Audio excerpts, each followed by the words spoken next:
Ukraine started losing progress in the winter counteroffensive as Russia fights back. It's day 1511 of Russia's operation in Ukraine. Let's dive deeper.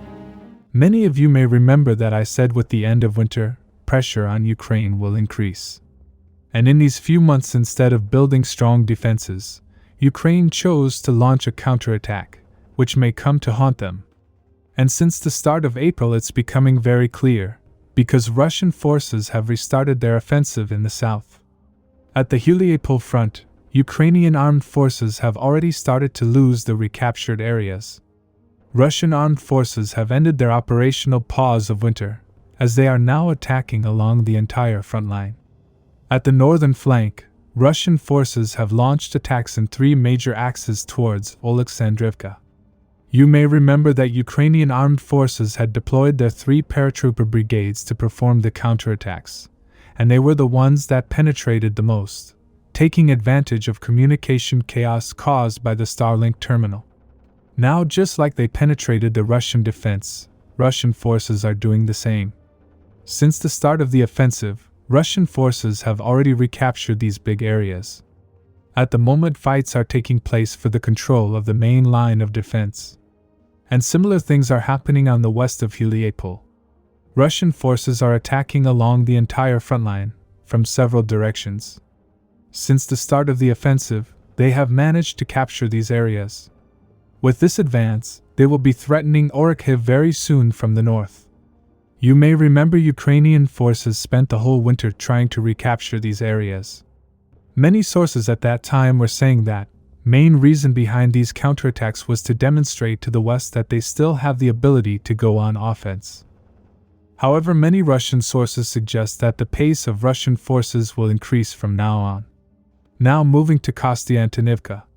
Here intense and complicated fighting is taking place, as Russian forces are attacking from several directions. Due to the geographical situation of the city, an evolution of FPV drones has made attacking the city very difficult.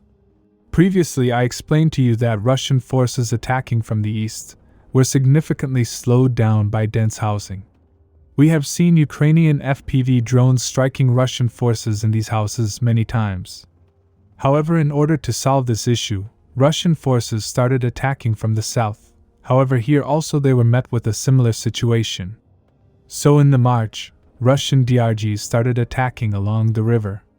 This allowed them to reach the center of the city, and future possibility to attack the rear of Ukrainian forces. However, according to the sources, even after weeks of fighting, they were unable to maintain the stable foothold. At the moment, this area is considered a gray zone. In my personal opinion, attacking head-on might not be a good strategy for Russian forces if they want to reach the Kramatorsk as soon as possible. Russian forces will have to flank Kostyantynivka from north or south, only then will they have noticeable progress within the city. However, given Ukraine's stubbornness of holding areas around Chasiv Yar, it's very hard to do so.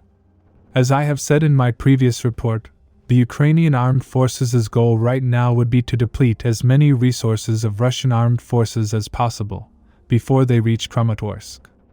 However, given the recent intensification of the shelling of Kostyantynivka suggests, Russian forces want to capture the city fast.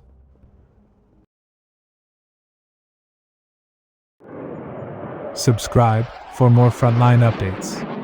Let me know your thoughts in the comments down below.